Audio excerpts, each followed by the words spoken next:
and welcome to episode 62 of the Comic Watchers Show. I'm your host, Matt Meyer. With me, as always, are my fellow Comic Watchers, Nicholas Osborne and Mike Eakins. Gentlemen, say hello. Hello, everybody. Hello. Hi, once again. Yes, welcome back. It is a big week for Comicdom. The CW's Crisis on Infinite Earths wrapped up, and we got a lot to talk about. That is going to be the show this week. We really hope you like Crisis, because we like to talk about Crisis. But first, before we get into anything else, we're going to talk about the news of the day of the week. Mr. Mike, a.k.a. Scoop Johnson, what do you have for us? Yes, sir. So we're going to move through this quite briskly so we can get on to what we need to talk about, which is Crisis. Marvel news. Marvel unveils a new connecting Chinese New Year covers, which is going to span from Symbiote Spider-Man, Alien Reality 3, Amazing Spider-Man 39, Gwen Stacy 1, and on the website, obviously, of course, these covers are pretty cool. They're going to connect, and those are going to be on sale February 12th. Definitely worth checking out. Really gorgeous covers and really, really good stuff. Empire 1 by, of course, we've talked about this before, Al Ewing, Dan Slott, Valerio Schiti. The first cover is up on the site as well. DC, big news from them. Excuse me, Leviathan, Checkmate is going to be a 6-issue miniseries by Brian Michael Bendis.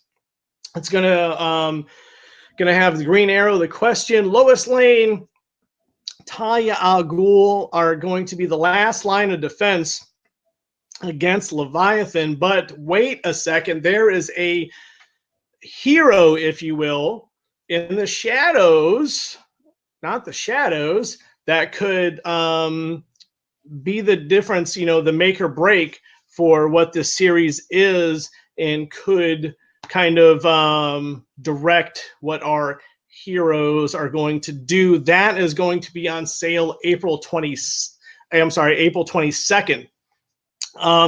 Big news, even bigger, Valiant, surprise, surprise, kind of taking over 2020. I'm excited about this.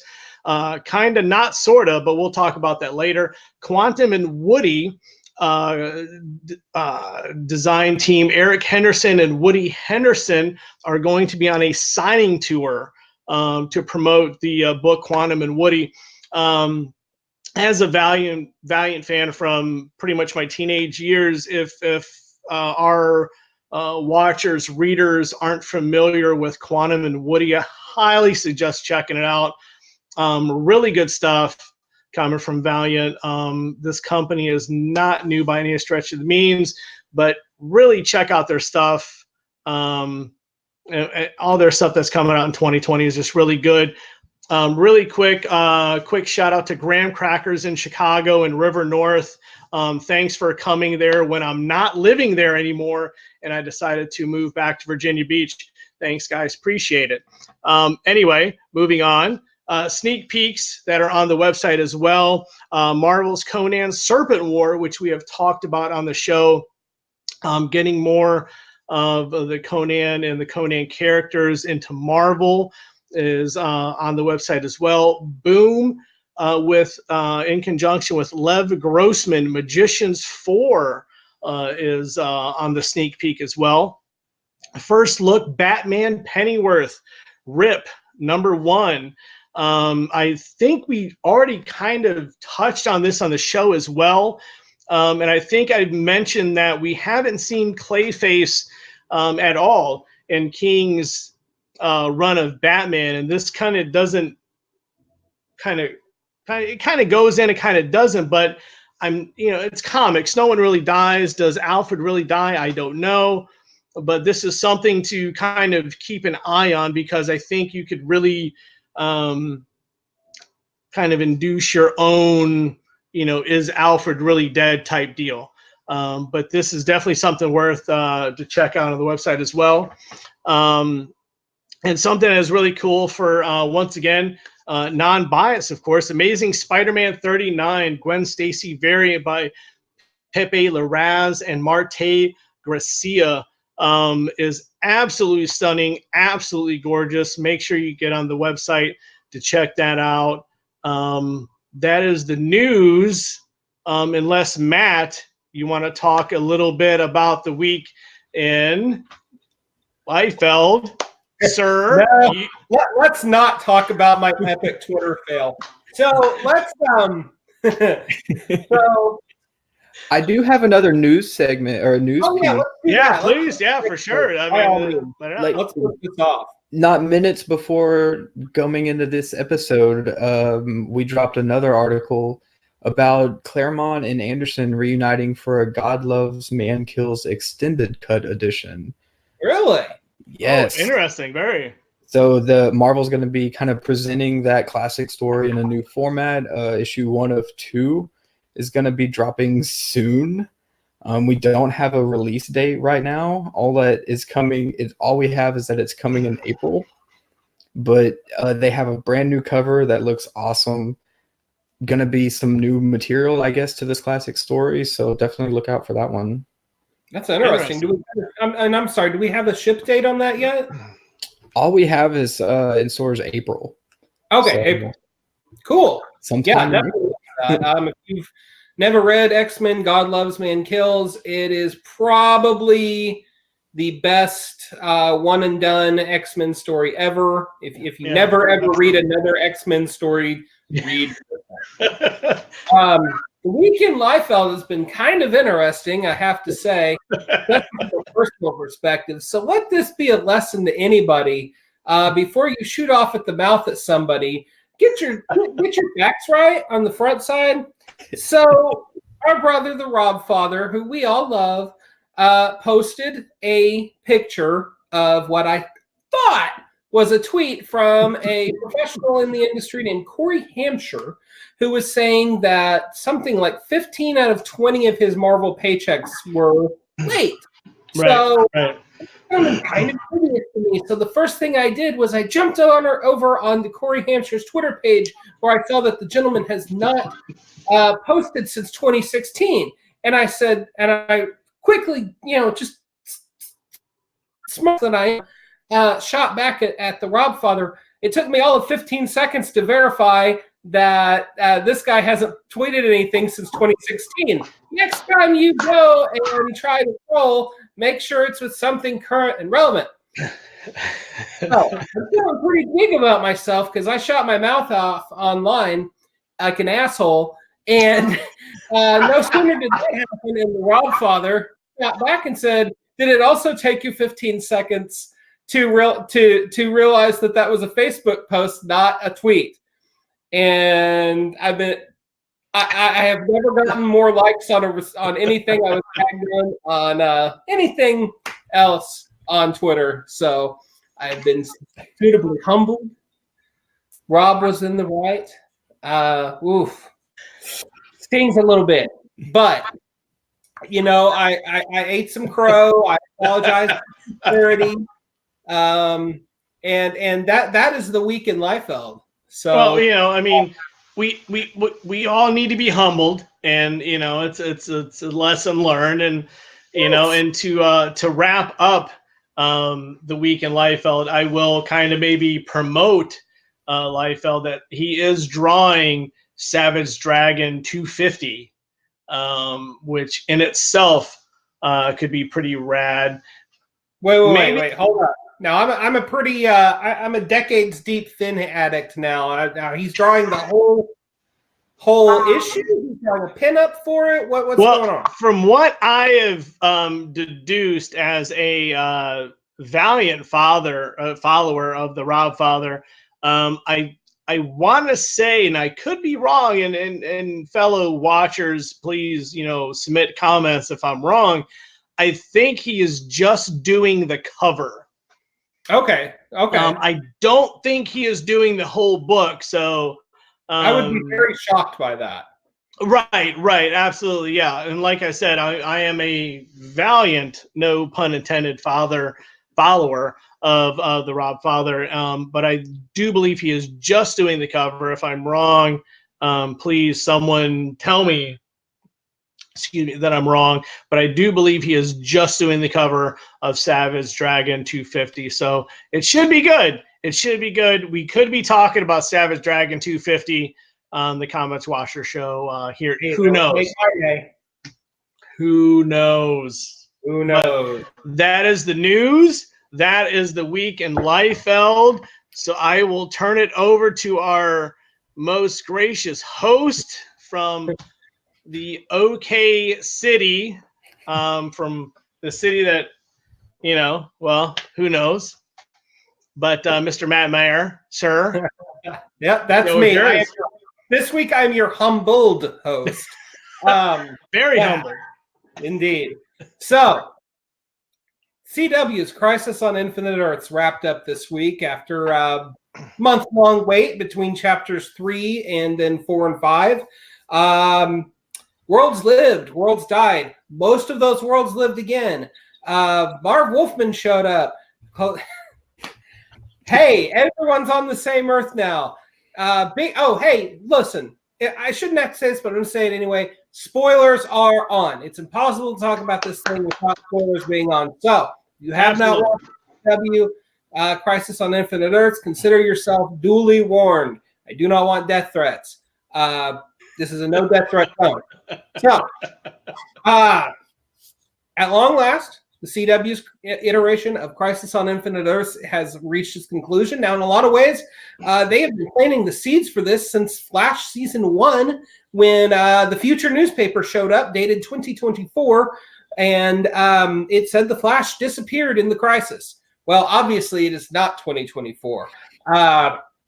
As revealed last season on Flash, the Reverse Flash's machinations changed the future to such a degree that the Crisis moved up to 2019. Now, flash backwards a little bit from that to last year's crossover, Elseworlds. We met the Monitor for the first time. The Monitor made a deal with Oliver Queen, a.k.a. the Arrow, a.k.a. the Green Arrow, sometimes also just the Hood. He saved Supergirl and the Flash from certain death, certain very Crisis-like deaths in that crossover, in order to get Oliver to basically give up his life to help save everything some point down the line. Well, the Anti-Monitor rose, thanks in no small part to this season's version of Harry on the Flash, Nash Wells from Earth whatever, and who in turn, when he accidentally released the Anti-Monitor, became Pariah. Now, on the other side of things, Lila, a.k.a. Diggle's wife, became Harbinger, also an agent of the Monitor and also corrupted by the Anti-Monitor. So, all this stuff happened. Antimatter waves sweeping through the universe. Everything's dying. Everything is dying. Everything has died. Holy crap. Now we had to wait a month between chapters 1, 2, 3 and the big conclusion, which was this week. And we catch up at the end of everything, at the vanishing point. And we have the heroes that are remaining, the Paragons. We have Ryan Choi, my boy. We have Supergirl. We have the Flash. We have Batwoman. We've got Lex Luthor. We've got Sarah Lance. And who am I forgetting, guys?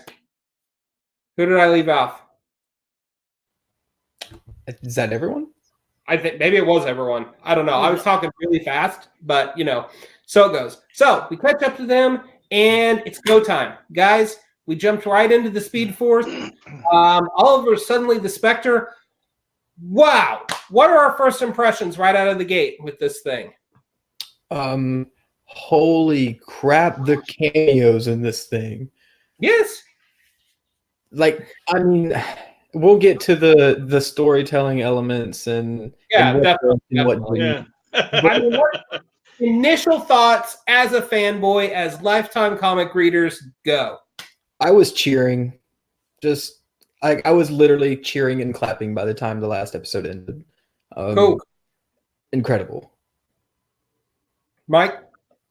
Yeah, I mean, absolutely. I mean, this whole series was entertaining as hell. Pardon my French, but it, I mean, just as Nick hit, I mean, from episode 1 to episode 5, I mean, you were entertained, you were rooting for the good guys, you were, I mean, you had the Monitor, you had the Anti-Monitor, the the scene at the end of episode 5. I mean, you had the right mix of, kind of baiting to the fans and kind of bringing into the maybe not comic fans, but just for entertainment sitcom, or maybe not sitcom, but just, show,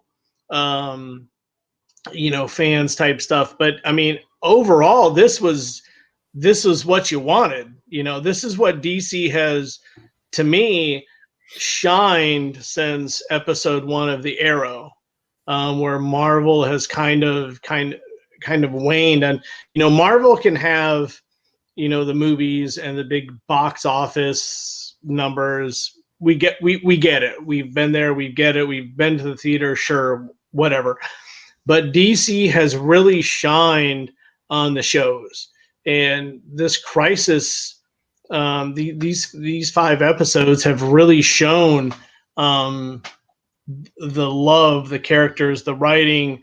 Guggenheim has really kind of took to the, he's kneeled to the comic nerds. He's kneeled to the kind of occasional fan, or if he's kneeled to the just the whatever fan. I mean, this is really just entertainment at its best. I mean, yeah, we could sit here and have a whole show and nitpick of, what was different. And there's so much different, obviously, between the comics and the show. But the show itself, and that's what we're here to talk about, is just entertaining as hell, plain and simple. And it was just really good. I mean, there's tons of stuff that we can go on to. But from the Easter eggs, from like, from like Alexander Knox, showing up, and I mean, who doesn't love Robert Wool? I mean, if you don't think that Robert Wool made this series, I'm sorry that I just, I will resign my post right now. But Alexander Knox, if I mean, Burt Ward, I mean, Kevin Conroy, if you didn't pick up on the whole Leonard voice with Wentworth Miller, it's always glad to meet a fan, reaching out to the first season of The Flash. A ton of great Easter eggs in this.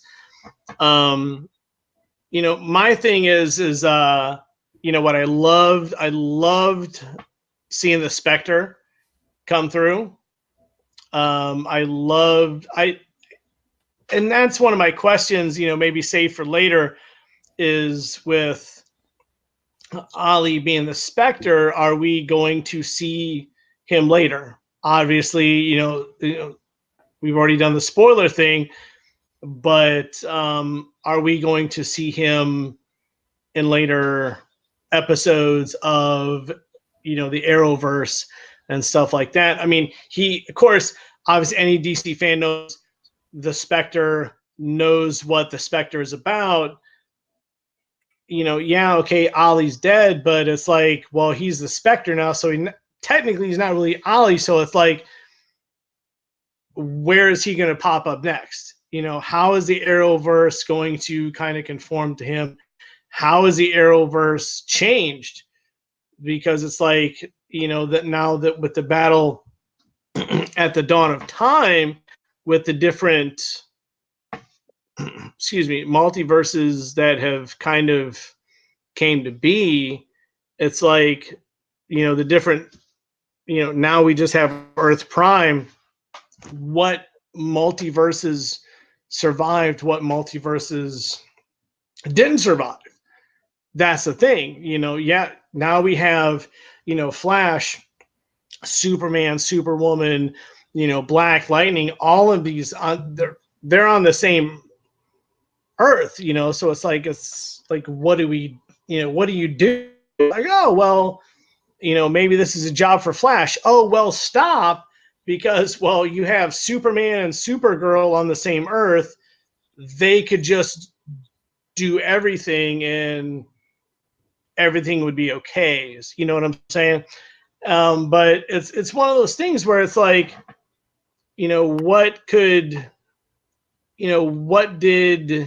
excuse me, at the Battle of Time where, the Spectre and the Anti-Monitor, the battle, like when they, I don't want to say recreated, but when they redid almost the multiverse and, Earth Prime came about, it's like, well, how are we going to exist? How are we going to kind of create this thing? And, the biggest thing is like, you saw Lex, so many questions about Lex Luthor and, what did he do with the Book of Destiny? You saw Supergirl kind of go, well, like, why is he accepting this award type deal? And you saw Lex kind of wink at her, and it's kind of like, what did Lex do, in the book, and what did he, did he rewrite his own destiny? What did Lex do, to kind of, he's already, oh God, what's the word? I can't remember the word. I can't remember. Either way, I apologize for that. I can't remember the word that they use in the show, but he kind of almost rewrote his own destiny, and now he is like a savior of sorts. But he knows he's not a savior of sorts because that wink that he did at Supergirl, and it's kind of like what Lex up to at this point, and there's questions that I have, at this stage in time. So, Sure. like, if I can, like, there's a lot of implications because of this series. I mean, it did a lot, so there's just a ton of implications on the narrative threads that the Arrowverse has woven so far and what it means for all of these characters. But I think this is grander than just, what does this mean for Lex, or what does this mean for the future of Oliver? This is something DC has been working towards for a long time. Hello, we got Ezra Miller's Flash in this. Yeah, thumbs down. When has that ever been done before, though? I get that. I know. I personally can't stand that iteration of the Flash. Go on. Yeah, I mean, like He's a the terrible sheer scope of what they're accomplishing in this. But what you're saying is 100% accurate. Because this is something bigger than I believe what Marvel has even done.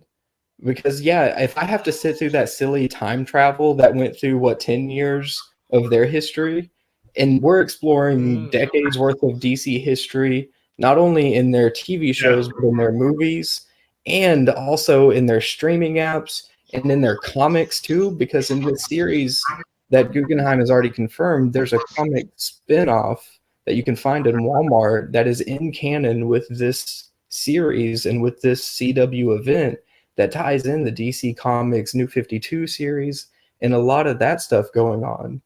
So this is an event that pulled in pretty much everything at DC and made it a part of one canonical universe.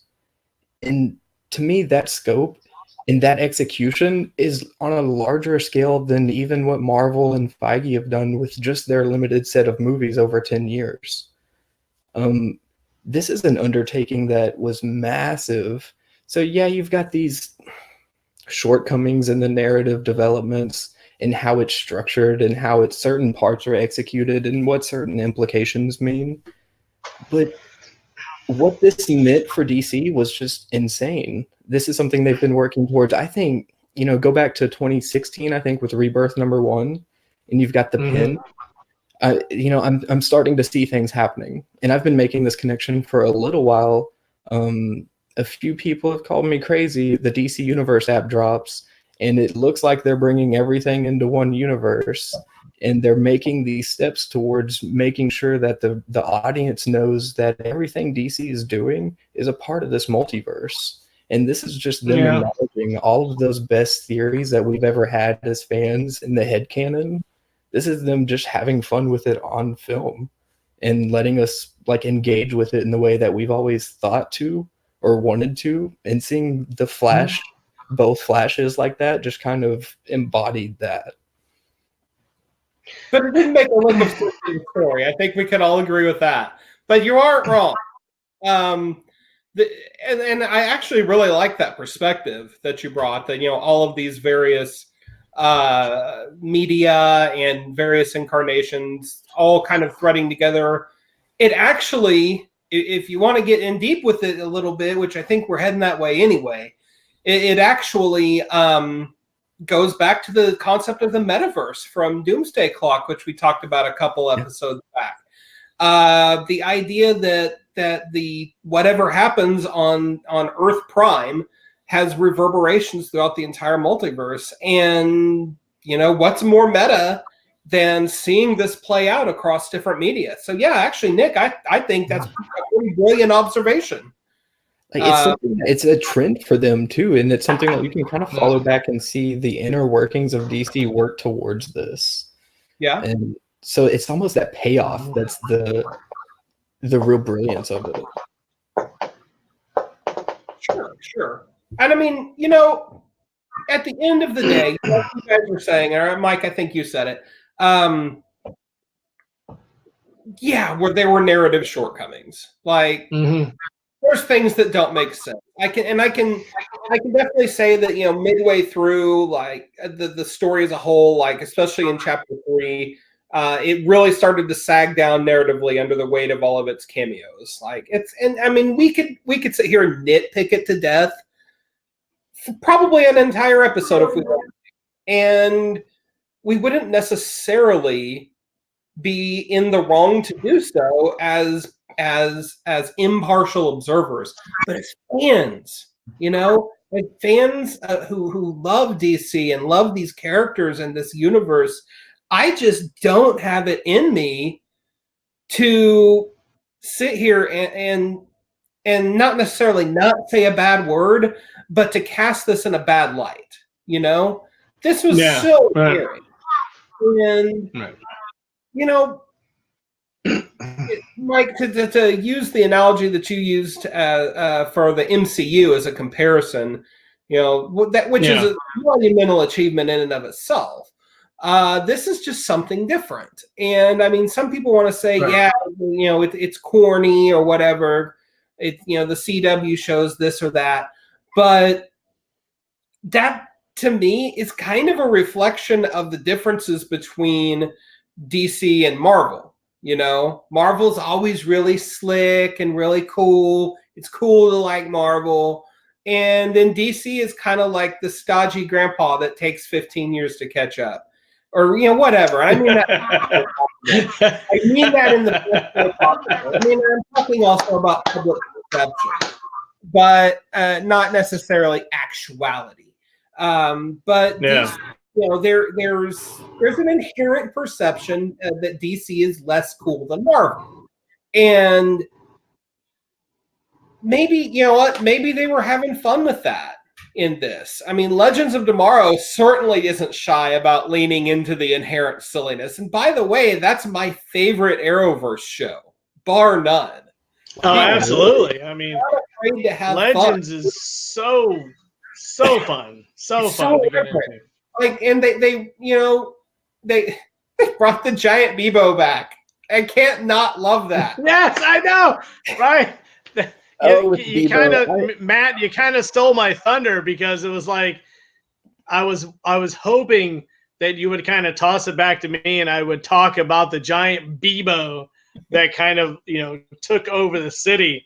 But that's fine. You can steal my thunder. I will throw it back to you, and you can talk about the giant Bebo as well. The Legends of Tomorrow have now had, the Arrowverse has now had its iteration of the Stay Puft Marshmallow Man, and it was glorious. It was marvelous, is what it was. Yep. I liked Bebo, but I almost liked Legends breaking the whole fourth wall about crossovers a little more. Yeah. Like, we finally get confirmation that they're not a fan of crossovers. Well, they made a joke at some point about how they were excluded from, or they were invited to last year's crossover. Yeah. Great. Yeah, it was marvelous. It was such a, I don't know, kind of like a breath of fresh air type deal. It was like, oh yeah, okay, we weren't invited to this crossover, so all crazy. Like, let's laugh at ourselves a little bit. Yeah, that was well done. And maybe I think a lot of that works to the benefit of the series. You know, they take it seriously, but they don't take it too seriously. Yeah. And I think they kind of have to, given, you know, the nature of these series, and, you know, just the overall aesthetic and the presentation of what we get.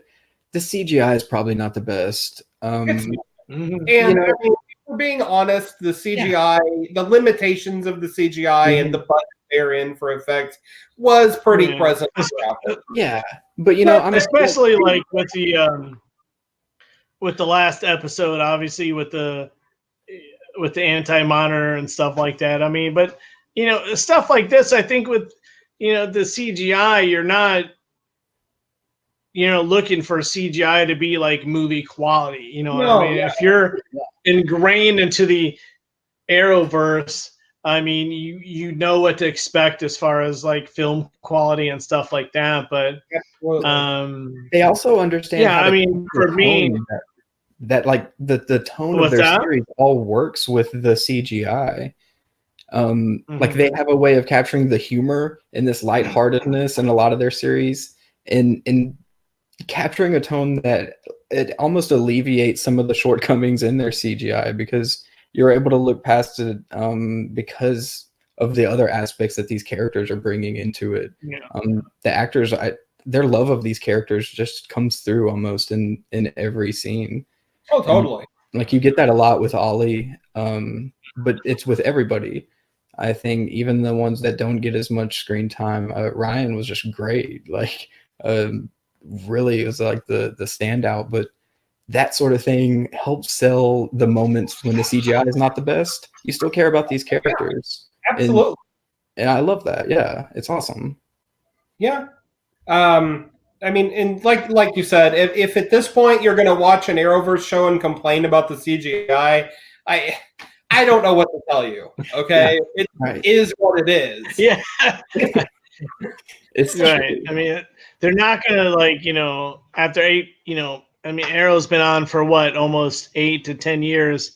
I mean, you know, shows to follow. They're not gonna sit here and, you know, change it up all of a sudden to like, you know, cinema quality type deal. But I mean, it is what it is. But it's still entertaining, and it gives you what, you know, the Marvel shows haven't given you on the TV screen type of deal. But yeah, absolutely.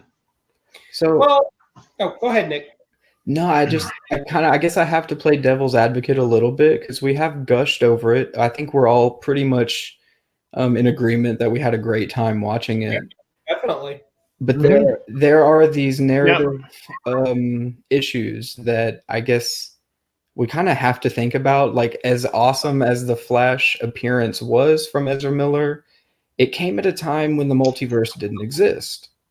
So where does Flash come from? Was he already in the Speed Force when the wave hit? That's one explanation I've heard. Any guesses? No. I kind of think this is a point where their fan service bit them in the ass a little bit.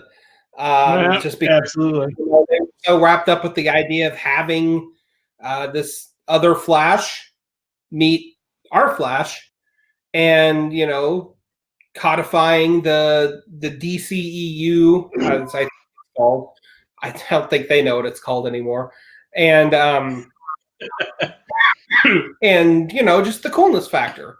But no, it didn't make any sense. And I will say, like earlier on in there's the narrative sags under the weight of all the cameos, particularly in part 3, where we spend an inordinate amount of time with the Kingdom Come Superman.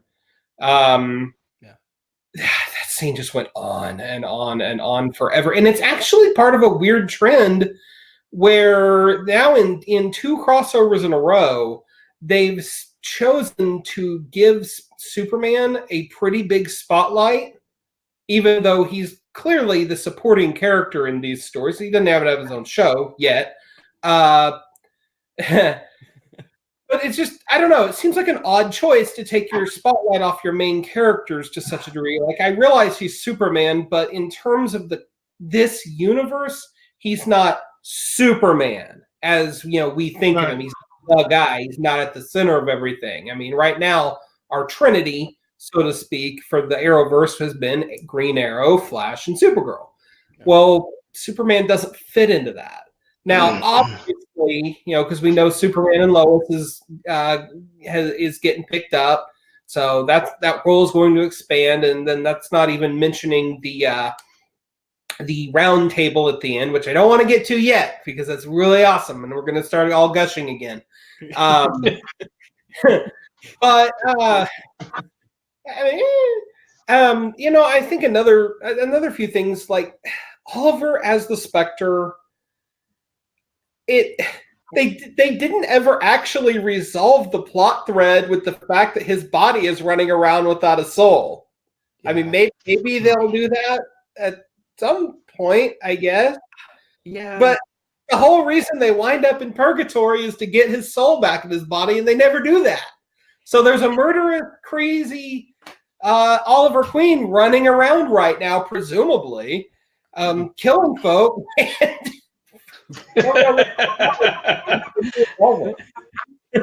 Like, maybe we'll get Arrow season 1 again, where he's just dropping people. You never know. Right. Yeah. But I was okay with the Spectre arc. Really, I was really cool with it because I thought it was a nice development for Ollie and like this cool send off. You get this big epic confrontation with the Anti-Monitor, but the sacrifice it didn't come through, I felt like, because then you get to the final episode, right? Like, oh, by the way, there are shadow demons still running around, and the Anti-Monitor's still here. That's somewhat of a reflection of the actual Crisis comic, though, because after all the work they put back together, I think by issue 10 or so, they assume the Anti-Monitor's dead, and then he comes back in issue 12 for the grand finale, and that's basically what they did here. What irks me about that situation with the Spectre is that I never just really felt he was all that Spectre-ly. He's just like a normal side. It almost felt like Oliver taking the Spectre was just odd. Like it wasn't like it was.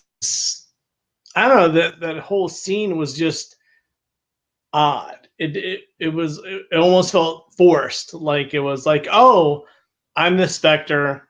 I'm going to take the Anti-Monitor, in the dawn of time. And that's that, Yeah. So it's like, they really don't even explain what or who the Spectre is, other than he's really right. I mean, yeah. Like, don't get me wrong. I mean, the nerd. Comic. When I saw the Jim Corrigan, come on the screen, I was like, oh my God, Jim Corrigan! Holy crap! And then it was just like, oh, let me just kind of football, table football the Spectre to you, and Ollie North is the Spectre, and I'm kind of like, hey, Oliver okay, North? I get it. Right. Yeah, I get it. He's the Hal Jordan, sure, fine. Not part of this. Right.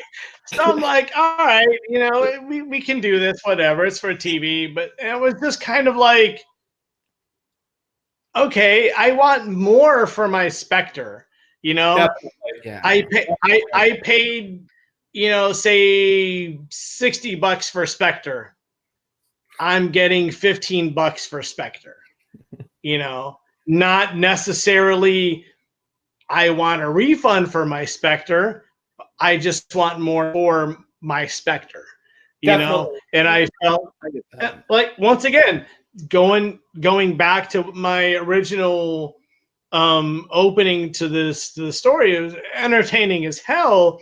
But this particular scene, these particular moments where I found myself just kind of like, okay, I get where they're trying to go with this, but I just wasn't kind of, I was just kind of, I agree.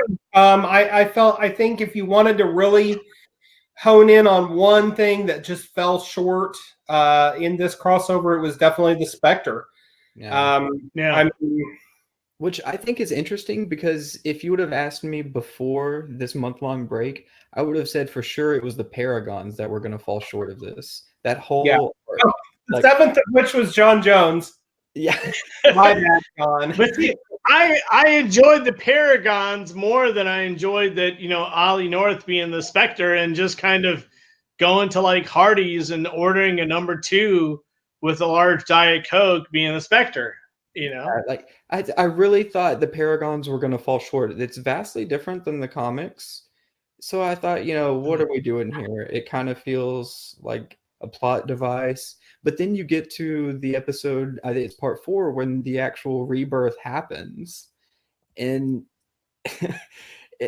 the rebirth itself is based on these Paragons. And I think that's where the sacrifice of Oliver Queen lies, is that he's got all of these Paragons that he's trusting, and the Paragons of hope, and all of these things that are the building blocks of this new universe. And I just that concept, I was like, oh, I'm sold. I'm Kevin Smith here crying, like, love it, cheering. I don't care that it's different. I'm here for it. That was like me in the moment. And afterwards, I get it. It's it probably doesn't hold up as well on the 10th time watching it. But in that instance, and seeing the rebirth of this new universe and what it meant, knowing that it includes all of this with DC's media, and those are the aspects that they keyed in on, man, I thought the Paragons were going to fall so short, and then it was one of my favorite things. Yeah.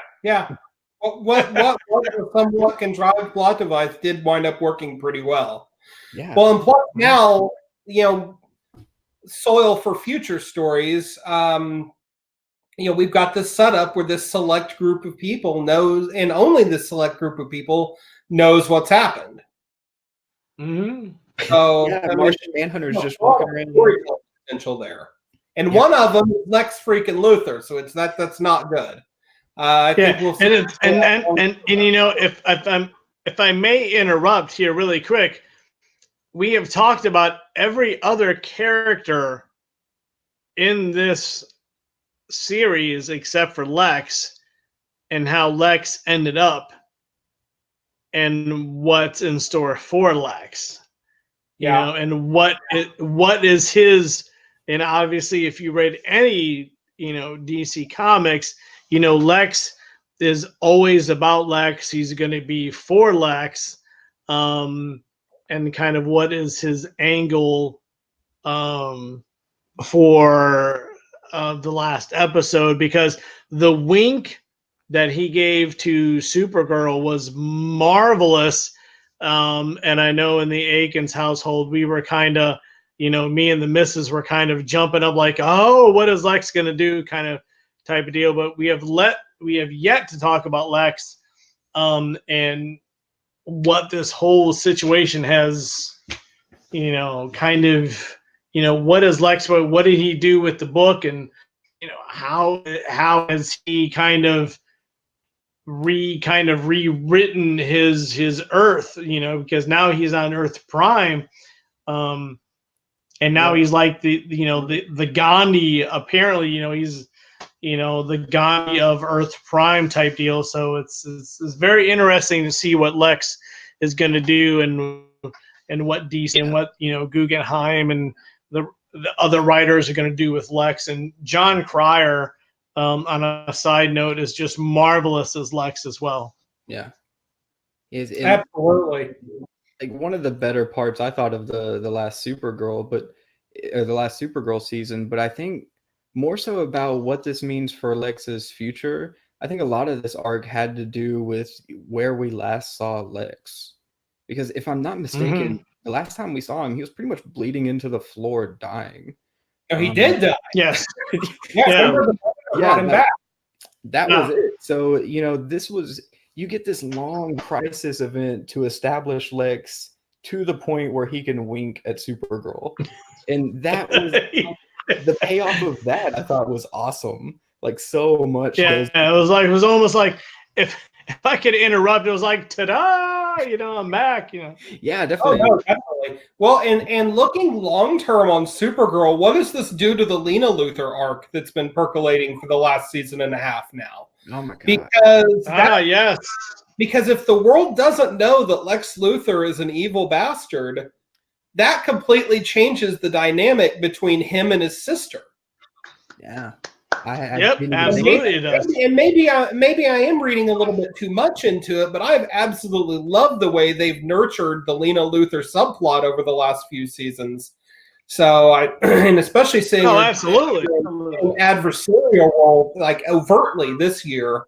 Yeah, I certainly hope that they're not going to just throw all that away. It sure seems like it. No, now, I mean they couldn't. I can honestly see it going either way. Because I mean, just because the world doesn't know Lex Luthor's a giant dick doesn't mean his sister obviously does.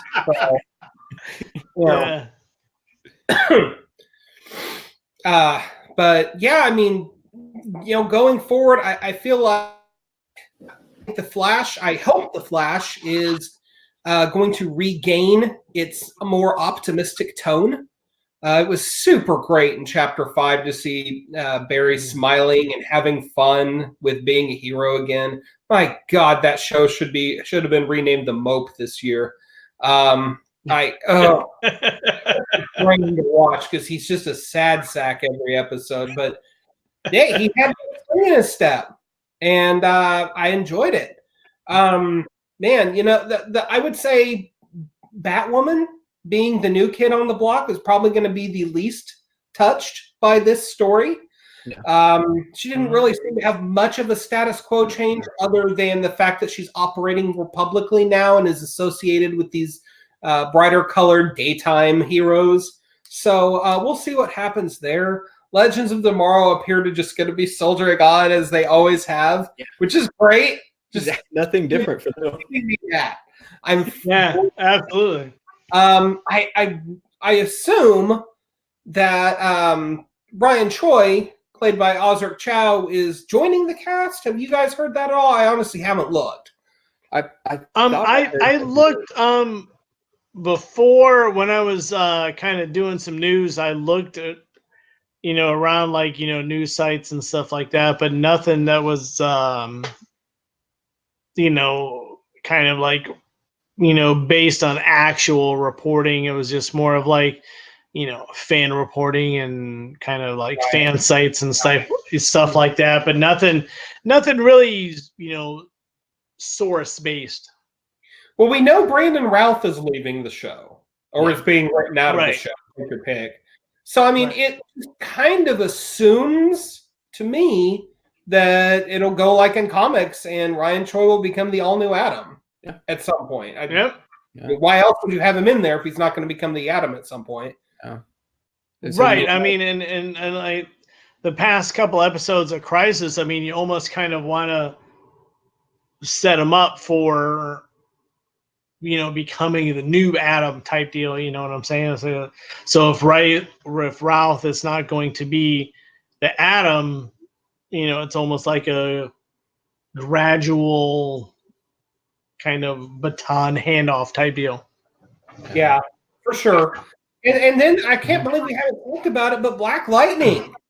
Black Lightning is finally bubble and join the rest of the heroes, and he's got a pretty big elevated role in that world now. And absolutely, Black Lightning's always been self-contained in the past. Now it's on the Earth with these other heroes, and I mean that's that's going to really change the dynamic on that show, because in its own mythology, Black Lightning has always treated the superpowered as a weird under the radar anomaly, not something overt and zipping around at sublight speeds. Yeah. So that's going to be really interesting to see what happens there. I would be remiss to not mention the end of the 5th episode, where you saw Gleek, and in the kind of forementioned twins, and Gleek as a I kind of got kind of like a little, I was like a kid again, when I saw the Gleek cage and stuff like that. So it was one of those things where it was like, oh, okay, I wonder where they're gonna go. Are we gonna see the Wonder Twins? Are we gonna see the Gleek? Or see Gleek rather? We got the Hall of Justice type deal. And hey, so it was interesting to see what they're gonna do. We got a Justice League table. Heck, we even got a reference to the Green Lantern movie. My God. Yeah,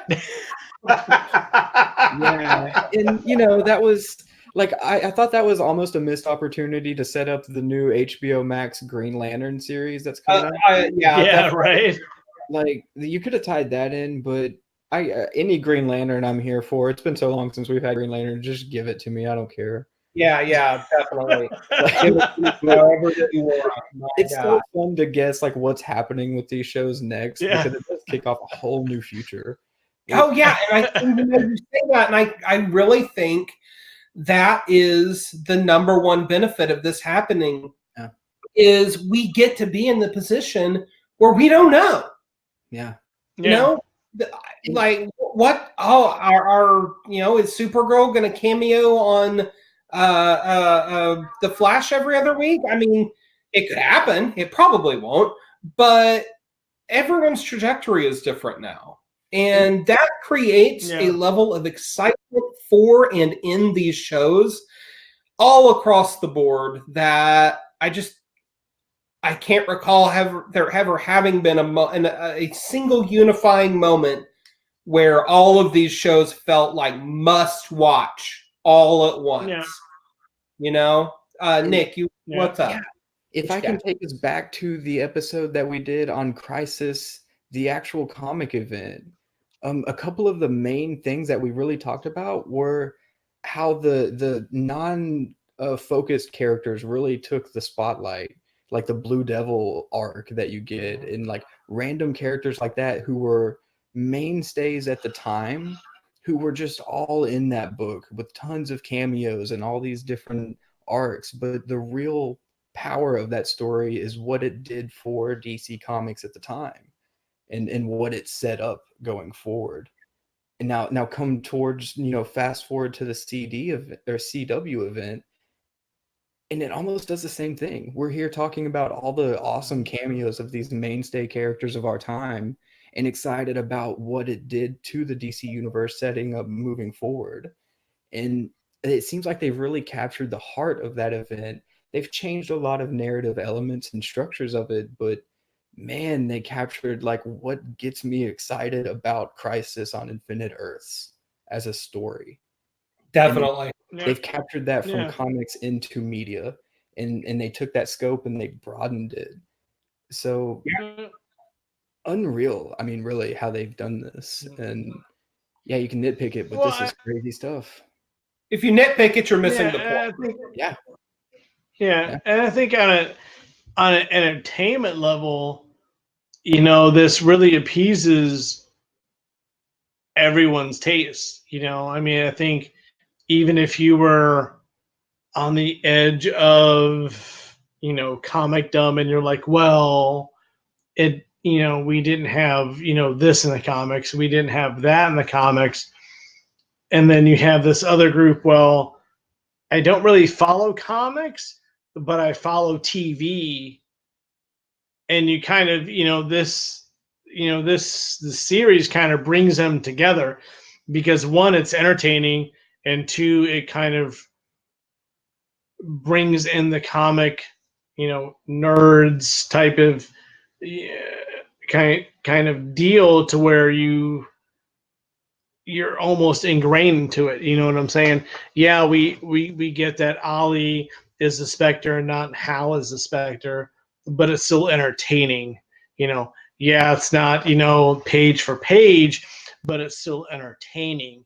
And I think, as I said before, in the beginning, I think this is where DC shines as a writing group, as a creative group, that it pulls you in to, you just want to watch, and I think they the Arrowverse and they just have that knack where you just want to tune in and you just want to be entertained, and you're Also, obviously Obviously, you're going to sit here and go, well, this is not, on the comic and this is not in the comic, whatever. But as far as entertainment value, they really hit on a high streak with this, and then it really brought her home. Yep, I could not agree more. Mhm. I think, Mike, I think that summed it up pretty perfectly, actually. With that, guys, do you have any final thoughts on CW's Crisis before we call this one a wrap? the multiverse is here. It's here for real. We have comics, movies, TV shows, everything you want. DC Comics all in one multiverse. Yes. Yeah. Nick, say it again, because I kind of went cross-eyed. Other than wanting to know what Luthor is up to, I think this series really explained it well. But Luthor being a good guy and getting the humanitarian award, and Arrow being the Spectre, I have a whole lot of questions. But maybe that's a better stage for online message boards and stuff like that. But other than that, I'm good to go. Maybe at the end of the regular seasons, we'll do an end of season wrap up on all of the CW shows and see where our thoughts. Yeah, let's do it. No, absolutely. Oh yeah, and one final thing: anything that gets us more of John Cryer as Lex Luthor cannot be bad. Nope. Dude was awesome. No, absolutely not. Absolutely not. Rocks it. Yeah. Clap, clap, clap. All right. Well, that has been the CW Crisis on Infinite Earths. So it's time to segue into our final segment. What have you been reading? What are you looking forward to? Nick, take it away. All right. So shameless plug, Valiant Comics. That's all I'm reading right now because we got another episode coming tomorrow. Hey, watch the Valiant Watch show. It's really good. Yeah, it's amazing. You love some Valiant Comics. But really, I've been reading, I want to talk about Kelly Thompson's Deadpool because she's doing such great work with Captain Marvel right now. And she's an explosive writer. Anything she does is going to do great. But I feel like Deadpool is a character that people feel like is maybe not a strange combination with her, but not expected. And I was certainly one of those. But issue 2 in, it's great. Really solid character work that you kind of expect from Thompson. Her humor is getting more polished even in the second issue. You can tell she's like falling into the groove of this character, but it's not just silly nonsense. And that's what I like about it. She's taking an approach with Deadpool that feels worthwhile. and puts him in a position of power where he's a king of monsters and just relates with those monsters because of his own appearance and what he's done in life. And they're exploring some interesting parts of the character. But that being said, it's a crazy huge week next week. There's so much to look forward to. I hate to steal anybody's thunder here, but Batman 87 is coming out. And oh my goodness, I am so glad to have Batman back in my life. It's a great thing. I'm looking forward to it. I believe you've got, speaking of Kelly Thompson, Captain Marvel 14 dropping next week from Marvel, which I'm just a Thompson fan. I think, anything she's doing right now is just nailing it. And Captain listen, if I can offer some free advice, go back and read the Kate Bishop Hawkeye series she read, and then follow that up with West Coast Avengers, all 10 issues of it. Avengers, yeah, that's I did not think I would like either title, and I adore both of them. Because that's where Jeff the Landshark is introduced, if I'm not mistaken, in West Coast Avengers, because in Deadpool you have Gwenpool showing up and giving Jeff the Landshark to Deadpool to take over. Jeff the Landshark does in fact show up in West Coast Avengers, and and now she's like continuing his story in Deadpool because now Deadpool's watching over him. So it's really great to see Jeff the Landshark bounce around in these different series. Yes. It's just cool. Very Marvel thing to do. I love it. Mike, what about you? What have you been reading? What are you looking forward to? Well, what I've been reading as suggested by our own Cody White has been Youngblood.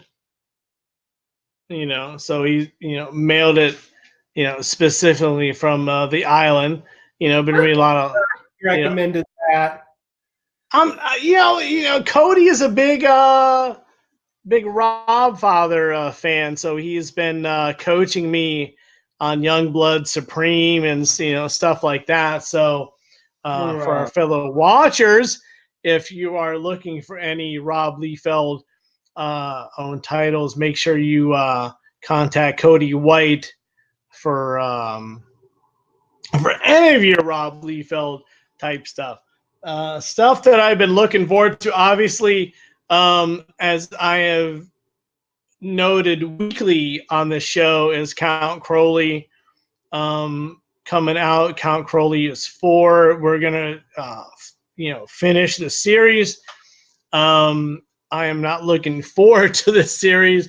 From Dark Horse is definitely a series that I think deserves an ongoing series. I mean, David Dasmalchian, Lauren Aff, Luke Kentner have really, Dark Horse Comics have really delivered a great story on all accounts. Great writing, great lettering, inks, color, art, whatever. If you are into any type of ghoul type of stories, horror, B-movie role horror movies, stuff like that, 70s type of, horror movie type of stuff, this is the story for you. Make sure you check it out. It's getting ready to end. However, it's worth it. It's worth the read. It's worth the. It's probably, for me, it's the story of the year. I know we have Absolute Carnage, we have everything else, but Count Crowley from Dark Horse Comics and David Dasmalchian is definitely what you should be checking out. Awesome. Yeah, check it out from Dark Horse. Funny you mentioned Supreme. I got the last issue I did of Alan Moore's Supreme run from the late 90s. Not a lot of people have read this. It had a really low print run when it was shipping, because who the hell was reading Supreme by 96, 97? Right. Let's be fair, Alan Moore did a bunch of paycheck books in the 90s, So, you know, not a lot of folks paying attention to him at the time. But he turned around and wrote pretty much the ultimate Superman story in the guise of Supreme comic. And it's awesome. There was a trade. There was a trade of the first arc is 13 issues, and there was a trade of that came out some years ago, but it didn't stay in print very long. And from what I remember reading, it had binding issues. So, you know, probably whatever. It's awesome. It took me about 20 years to get a little short run together. But man, was it worth it. So, hell yeah. Like Nick was saying, there's a ton of good stuff coming out next week. But I'm actually looking most forward to Wonder Woman number 750. Obviously, Steve Orlando's run really came together last issue, and this is such a huge celebration issue for Wonder Woman in general. Getting back on legacy numbering, number 750. It's going to be big. There's a slew of artistic at this issue. It really, honestly, you can't miss this one. You just, even if you don't ever touch a Wonder Woman comic, this is something to celebrate, and you know, you just got to buy this one. So I can't wait to read it. But hey, look at that, guys. We're at the end of yet another episode. This has been episode number 62 of the Comic Watchers Show. Comic Watchers Show is a part of comic-watch.com, comic news and pro reviews written by fans for fans. Thank you so much for listening, and we will see you next week.